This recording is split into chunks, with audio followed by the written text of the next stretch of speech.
오늘 이제 어버이 주일인데, 그래서 우리가 보통 어버이 주일이면은 우리가 이제 어머니께, 부모님께 어떻게 우리가 해야 되는가, 이걸 생각을 많이 해보는데, 오늘은 이제 우리가 부모로서 우리 아이들한테 어떻게 해야 하는가에 좀 초점을 두고 좀 나눠볼까 합니다. 우선 오늘 우리 말씀 7절을 보시면은 내 자녀에게 부지런히 가르치며 이렇게 나와 있습니다. 그러니까 우리가 가르쳐야 할 대상이 이제 자녀로 나옵니다. 그런데 성경에서 이제 자녀라고 보통 말을 할 때 비단 나의 핏줄이 이제 나의 아이만을 의미하진 않습니다. 나보다 어리거나 좀 나보다 좀 이렇게 낮은 그런 사람들을 통틀어서 이제 자녀 이렇게 말을 하는 것이죠. 그러니까 오늘 여기 있는 그 꿈터 친구들도 들어도 되는 거죠. 꿈터 친구들도 오늘 말씀 듣고 우리 친구들보다 어리거나 이제 우리 친구들 동생한테 오늘 말씀 들은 대로 해주면 되는 겁니다. 그래서 우리 오늘 이러한 관점으로 다시 말씀을 보면은 7절에 자녀, 나보다 이제 어린 사람들한테 이제 우리는 어떻게 해줘야 되냐면 가르치라라고 합니다. 가르치라. 그것도 부지런히 가르쳐라라고 합니다. 그래서 부지런히 가르쳐야 되는데 우리는 부지런히 가르쳐야 되는데 어느 정도로 부지런히 가르쳐야 하냐면은 집에 앉아 있을 때든지 길을 갈 때든지 누워 있을 때든지 일어날 때든지 가르치라고 합니다. 그러니까 안 가르칠 때가 없는 겁니다. 어디에 있든 항상 말씀을 가르치라고 하는 것이죠. 집에 있을 때, 길에 갈 때, 누워 있을 때, 일어설 때 언제나 이제 그 말씀을 가르치라고 하는 겁니다. 이 말은 이제 우리 아이들이 결국 이 하나님의 말씀이라는 이 진리에서 벗어나게 된다면은 결국에 이제 방탕한 삶을 살게 되고 헛된 삶을 살게 되기 때문에 이렇게 언제든지 이제 말씀 안에서 살게 하라 이렇게 말을 하는 겁니다. 그래서 우리 시편 119편을 한번 보시면은 우리 시편 119편 9절 말씀 한번 같이 읽어보겠습니다.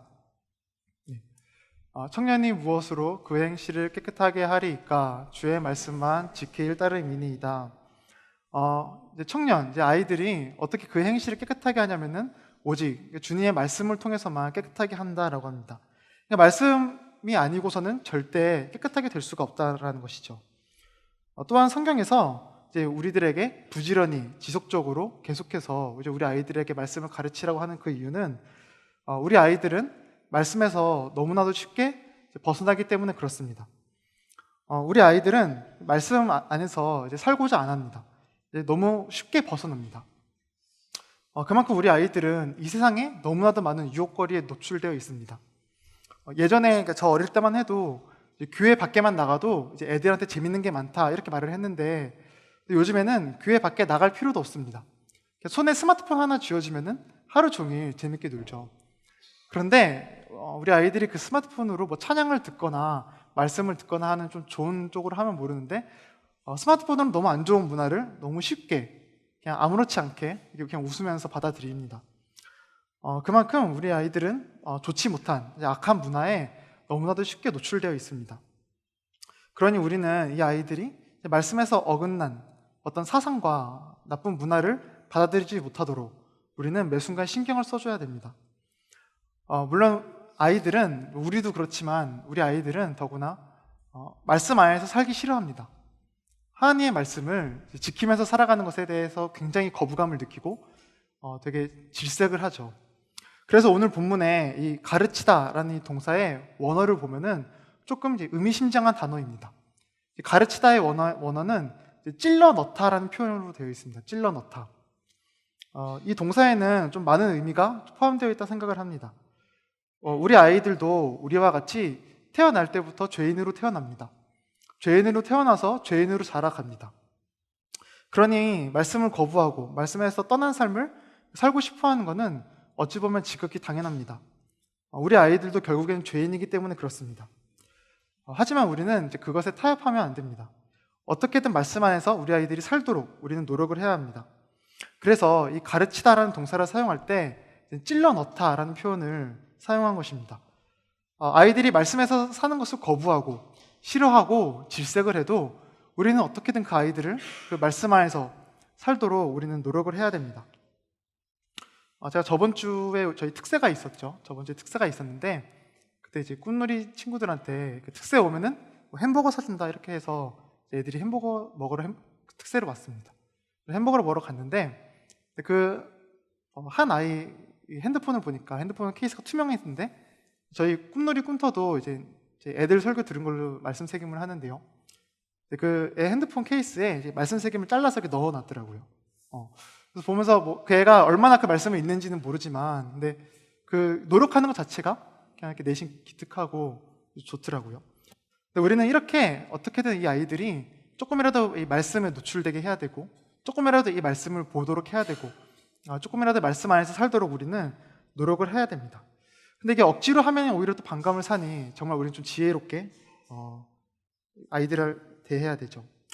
그렇다면 우리는 무엇을 가르쳐야 하냐면은 6절 말씀을 보시면은 내게 명하는 이 말씀이라고 합니다. 이 말씀. 그리고 이 말씀이라고 무엇을 지목하고 있죠. 그리고 7절에서도 이 말씀을 강론해라 합니다. 이 말씀. 그러니까 무엇을 지목하고 있습니다. 그러니까 본문에서 말을 하는 지금 이 말씀은 어디를 가리키는 거냐면 신명기 5장 말씀을 가리키는 겁니다. 신명기 5장 1절에 한번 같이 볼까요?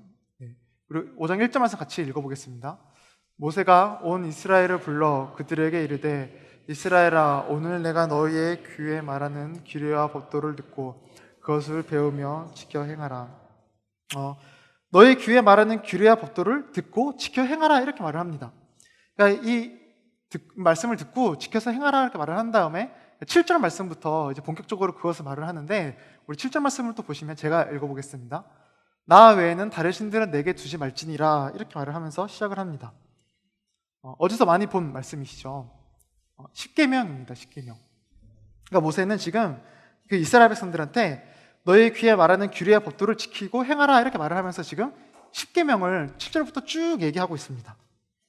근데 우리가 여기서 좀 생각해 봐야 되는 게 이 하나님의 말씀 십계명은 신명기에서 처음 주어진 게 아니죠. 출애굽기 20장에서 처음 주어졌습니다. 모세가 그 이스라엘 백성들을 애굽 땅에서 종되었던 애굽 땅에서 건져낸 다음에 이제 하나님께서 모세에게 십계명을 처음 주셨습니다. 그게 출애굽기 20장에 나오는데요. 근데 그렇게 이제 이스라엘 백성들이 십계명을 받고 이제 가나안 땅으로 갔는데 그 가나안 땅에서 불순종을 하죠. 가나안 땅에서 불순종을 해서 그 광야에서 40년을 사는 벌을 받게 됩니다. 광야에서 40년을 사는데 그 40년을 살면서 그 이스라엘 백성들의 첫 번째 세대, 그러니까 애굽 땅에서 나온 첫 번째 세대가 모두 죽게 됩니다. 그 여호수아와 갈렙 그 두 인물 빼고는 모든 그 첫 번째 세대가 다 죽고 이제 두 번째 세대만 남았습니다. 그리고 이제 오늘 우리가 읽은 신명기는 그 다시 그 40년을 돌고 그 가나안 땅에 들어가기 전에 이제 모세가 그 이스라엘 백성들한테 다시 십계명을 말해주고 있는 겁니다. 그러니까 지금 두 번째 세대한테 십계명을 말해주고 있는 것이죠. 그런데 우리가 좀 더 생각해 보아야 되는 것은 첫 번째 세대가 가나안 땅에 들어가기 실패했습니다. 그래서 40년을 광야에서 살았습니다. 그렇게 첫 번째 세대가 죽고 이제 두 번째 세대가 가나안 땅에 들어가기 전인데 그런데 모세는 40년 전에 첫 번째 세대에게 말했던 그 십계명을 다시 말해주고 있습니다. 이게 무슨 말이냐면 첫 번째 세대가 실패했지만 두 번째 세대에게 요구하는 하나님의 말씀은 바뀌지 않았다라는 것입니다. 사람이 아무리 실패할지라도 사람이 지켜야 하는 것은 동일하다라는 겁니다. 더 줄어들거나 더 쉬워지지 않았습니다. 그러니까 하나님의 말씀은 사람에게 맞춰서 타협되지 않았다는 겁니다. 보통 우리는 무언가를 도전하고 나서 실패를 하면은 난이도를 조금 낮춰서 다시 도전을 합니다.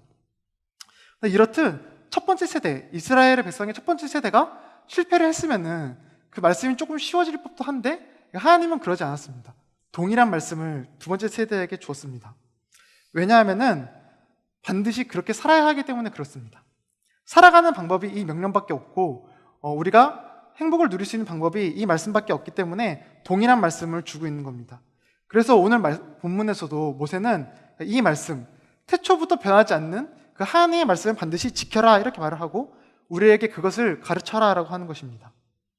그러니까 아무리 이스라엘 백성이 말씀을 지키는 것에 실패해도 그들이 살아갈 방법은 오직 그 말씀밖에 없는 것입니다. 이것은 우리도 마찬가지고 우리 아이들도 마찬가지입니다. 21세기를 살아가는 이제 우리 아이들도 가야 할 길과 그 아이들이 가져야 할 지혜는 수천 년 전에 모세가 이스라엘 백성들한테 말을 했던 그 말씀과 다르지 않습니다. 동일합니다. 더 나아가서 우리가 좀 기억했으면 하는 것은 우리가 아이들한테 말씀을 가르친다라는 것은 신자만이 누릴 수 있는 특권입니다. 교회만이 줄 수 있는 특권입니다. 하나님을 믿는 사람 외에는 그 누구도 이제 말씀을 가르치려고도 안 하고 전하려고도 안 합니다. 그래서 오늘 본문 7절 뒷부분에 이 말씀을 강론해라라고 하는 것입니다. 그러니까 우리가 줄 수 있는 가장 큰 특권이 오직 말씀밖에 없기 때문에 이 말씀을 강론해라, 즉 담대하게 전해라라고 하는 것이죠. 우리가 말씀을 전하는 것은 결코 그냥 일반적인 일이 아닙니다. 세상은 아이들이 원하고 아이들이 갖고 싶어하는 것을 줍니다. 뭐 돈도 주고 장난감도 주고 직장도 구해주고 집도 구해줍니다. 그리고 요즘에는 이제 TV 보니까 이제 친구도 만들어준다고 하더라고요, 돈으로. 근데 이처럼 세상은 우리 아이들이 갖고 싶어하는 것들을 만들어줍니다. 그런데 세상이 우리 아이들한테 절대 안 주는 게 있습니다. 바로 말씀입니다. 이 하나님의 말씀은 세상이 절대 안 주고 오히려 이것이 필요 없다라고 우리 아이들한테 가르칩니다. 오히려 우리 아이들한테 이 하나님의 말씀은 필요 없다, 하찮다라고 여기고 거기서 빠져나와라라고 우리 아이들한테 가르칩니다. 그래서 우리는 더욱더 우리 아이들한테 말씀을 가르쳐야 하는 것이죠. 우리는 신자로서, 하나님의 자녀로서 말씀이라는 특권을 절대 포기하지 않고 그 특권을 누리도록 힘써야 됩니다. 그래서 사도 바울도 이제 이런 말을 했습니다. 우리 고린도전서와 갈라디아 말씀 한번 같이 읽어보겠습니다. 네, 제가 고린도전서를 읽고 우리 성도님들이 갈라디아 말씀을 한번 읽어보겠습니다.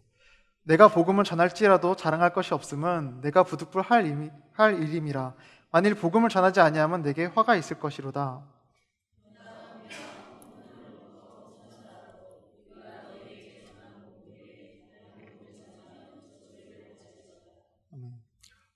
복음. 그 복음이라는 특권을 지금 우리가 받았다라는 것을 늘 잊지 않고 우리 아이들한테 전하는 성도인들 되기 원합니다. 그렇다면 우리는, 하나님은 우리에게 왜 이렇게 말씀을 지키고 또 우리 아이들한테 말씀을 가르칠 것을 이렇게 요구하는 것일까요? 우리 다 같이 또 5장 29절 말씀 한번 보겠습니다. 네, 한번 같이 또 읽어보겠습니다. 다만 그들이 항상 이 같은 마음을 품어 나를 경외하며 내 모든 명령을 지켜서 그들과 그 자손이 영원히 복받기를 원하노라. 하나님께서 우리에게 말씀을 지키고 또 우리 아이들에게 말씀을 가르치라고 하는 것은 복을 받기 원해서입니다. 복. 이 세상의 사람들은 모두 복을 원합니다. 그런데 복을 원하지만 복을 받는 비결을 모르고 있습니다. 참된 복의 길로 가지 못하고 자신들이 생각하는 복을 위해 엉뚱한 길로만 가고 있습니다. 그래서 하나님께서 우리에게 친히 말씀해 주시는 겁니다. 참된 복이 정말 무엇인지 너희가 알고 살아라 라는 의미로 우리에게 말씀을 주신 겁니다. 복을 받을 수 있는 길은 다른 길은 없습니다. 오직 말씀뿐이죠. 그래서 이것을 우리가 마음에 새기고 이제 가르치고 지켜야 한다는 겁니다. 그리고 우리 아이들에게도 동일하게 그 복을 우리 아이들도 누리고 우리 아이들도 그 복을 받아야 하기 때문에 이제 우리가 그것을 가르쳐라 이렇게 하는 겁니다. 세상은 우리 아이들에게 잘못된 기준과 잘못된 길을 마치 그게 옳은 것처럼 포장을 하고 마치 그게 옳은 진리인 것처럼 꾸며가지고 전합니다. 그러니까 헛된 것을 복이라고 전합니다. 그리고 그러한 게 우리가 겉으로 보기에는 화려해 보이고 우리가 겉으로 보기에는 멋있어 보이니까 또 그게 옳은 줄 알고 또 우리 아이들이 배우게 하고 또 우리 아이들은 그게 멋있어 보이니 또 이제 그 헛된 것들을 따라 살아가게 됩니다. 제가 중학교 때 100일장을 했는데요. 요즘에도 100일장 있는지 모르겠는데 100일장을 했는데 그러니까 이게 올림픽 공원에 갔습니다. 저는 올림픽 공원에 가서 이렇게 물감하고 이제 물통 들고 스케치북 들고 이제 그림을 그려서 이제 선생님께 제출하는 겁니다. 그래서 저는 이렇게 그 나무들을 이렇게 그렸습니다. 나무들을 그렸는데 제가 그림 실력이 좀 뛰어나지 못합니다. 그래서 이렇게 나무를 그려가지고 선생님한테 딱 제출했는데 선생님이 무슨 팔을 그려왔냐고 할 정도로 이렇게 제가 좀 실력이 뛰어나지 못하는데 반대로 제 그 친구는 좀 그림 실력이 되게 출중한 친구가 있습니다. 그래서 그 애는 어떤 자기 친구를 그렸는데 너무 잘 그린 겁니다. 너무 잘 그려서 애들이 다 너무 놀라고 박수 쳐줄 정도로 너무 잘 그렸는데 그래서 나중에 저도 이렇게 제출하고 그 친구도 선생님께 제출을 했죠. 나중에 그 수행평가 점수가 나왔는데 제가 지금 기억하기로는 30점 만점이었던 걸로 기억합니다. 30점 만점에서 저는 15점을 받았고 그 친구는 5점을 받은 겁니다. 그러니까 이해가 안 가죠. 누가 봐도 그 친구가 잘 받아야 되는데 이해가 안 가가지고 이제 그 친구가 선생님한테 따진 겁니다. 선생님, 제가 왜 석훈이보다 점수가 낮아요? 따진 거죠. 근데 선생님이 뭐라고 하셨냐면 내가 풍경화 그리랬지 언제 인물화 그리랬냐 이렇게 말한 겁니다. 그러니까 풍경화를 그렸으면 풍경을 그려야지 왜 사람을 그려 갖고 와가지고 점수를 달라 하냐, 이제 이렇게 말을 한 것이죠. 그러니까 선생님이 원하는 대로 그렸어야 점수가 나오는 거죠. 아무리 그 그림이 화려하고 멋있어도 선생님이 말한 대로 그리지 못하면 그건 절대 점수가 될 수 없습니다. 근데 그거는 우리 인생도 마찬가지입니다. 우리가 살아가는 인생도 아무리 화려해 보이고 아무리 멋있어 보이고 남들이 보기에 박수쳐 보일 정도로 뛰어난 삶을 살고 있더라도 하나님께서 원하시는 그 정답, 하나님께서 원하시는 말씀대로 살아가는 그 삶, 그것이 없으면은 그 인생은 하나님께서 절대 칭찬을 해줄 수가 없고 하나님께서 절대 복을 줄 수가 없습니다. 그러니까 우리는 그 아이들한테 정답을 알려주기 위해서, 정말 하나님께서 칭찬하는 아이들을 만들기 위해서 말씀을 부더니도 가르쳐야 하는 것이죠. 그런데 여기서 우리가 문제가 하나 주어집니다. 어떤 문제냐면 우리는 하나님의 말씀을 온전히 지킬 수 없다라는 것이죠. 그리고 우리 아이들도 하나님의 말씀을 온전히 지킬 수 없다라는 겁니다. 우리 한번 29절 말씀 한번 보겠습니다. 우리 29절 말씀 한번 다 같이 읽어보겠습니다. 다만 그들이 항상 이 같은 마음을 품어 나를 경외하며 내 모든 명령을 지켜서 그들과 그 자손이 영원히 복받기를 원하노라. 29절에서 그 복을 받는데 그 조건이 뭐냐면 내 모든 명령을 지켜서입니다. 그러니까 지켜야 복 준다는 겁니다. 지키지 못하면 복을 안 준다는 것이죠. 그리고 말씀해 보면 내 모든 명령이라고 합니다. 네. 하나님께서 굳이 자신을 지칭하죠. 나의 명령을 지켜야지 복을 준다라고 합니다. 그러니까 사람이 보기에 야, 이 정도면 착하게 살았지, 이 정도면 뭐 하나님께서 이쁘게 봐주겠지가 아니라 하나님께서 보시기에 만족하고 하나님께서 보시기에 옳은 모습으로 살아야, 그래야 복을 준다는 것인데 우리는 그렇게 살아갈 수가 없습니다. 우리는 사실 우리 주위에 있는 사람도 온전히 만족하면서 살 수가 없습니다. 사람도 만족시키지 못하는 우리가 어떻게 하나님을 만족시킬 수 있을까요? 그래서 우리는 말씀을 지키면 복을 준다라는 말씀을 들었을 때 나는 말씀을 못 지키는데 라는 반응이 자연스럽게 나와야 합니다. 그럼에도 우리는, 저와 우리 성도님들은 이제 이미 복을 받았습니다. 그리고 하나님의 말씀을 지켜야 복을 준다 했는데 우리는 말씀을 지키지 못했지만 복을 이미 받았고, 복받은 자로서 우리는 이제 아이들에게 그거 하나님의 말씀을 가르칠 자격이 주어진 사람들입니다. 그러니까 어떻게 복과 자격을 받았냐면 예수 그리스도를 통해서 우리는 받았습니다. 그러면 에베소서 1장 말씀 같이 보겠습니다. 제가 한번 읽어보겠습니다. 찬송하이로다 하나님 곧 우리 주 예수 그리스도의 아버지께서 그리스도 안에서 하늘에 속한 모든 신령한 복을 우리에게 주시되, 그리스도 안에서 우리에게 신령한 복을 주셨다, 이렇게 되어 있습니다. 예수님께서 우리의 연약함을 너무 잘 아시고 인간의 몸을 입고 이 땅으로 오셔서 우리 대신에 그 말씀을 다 순종하셨죠. 그래서 우리가 하나님을 사랑하기만 하면 우리에게 그 복을 주셨습니다. 그리고 그 복이 무엇이냐면, 지금 3절 말씀인데 우리 5절 말씀은 우리 성도님들이 한번 읽어보겠습니다. 한번 읽어보겠습니다. 시작.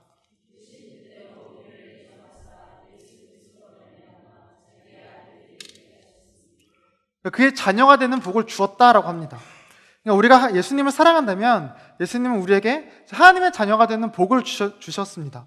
그리고 이것은 오늘 본문을 이제 오늘 신명기 본문에서 이스라엘 백성들한테 말을 한 모세도 동일하게 고백을 합니다. 우리 신명기 33장 말씀을 또 제가 한번 읽어보겠습니다. 이 모세가 이스라엘 백성들한테 이스라엘이여 너는 행복한 사람이로다 하는데, 너희는 행복하다라고 하는데 왜 행복하냐면 여호와의 구원을 너같이 얻은 백성이 누구냐라고 합니다. 구원을 얻었기에 행복하다, 이렇게 말을 하죠. 우리는 그리스도를 통해 하나님의 자녀가 되고 말씀을 지킴을 통해 그 자녀된 삶을 이 땅에서 살아냅니다. 이것이 우리의 이제 복인 것입니다.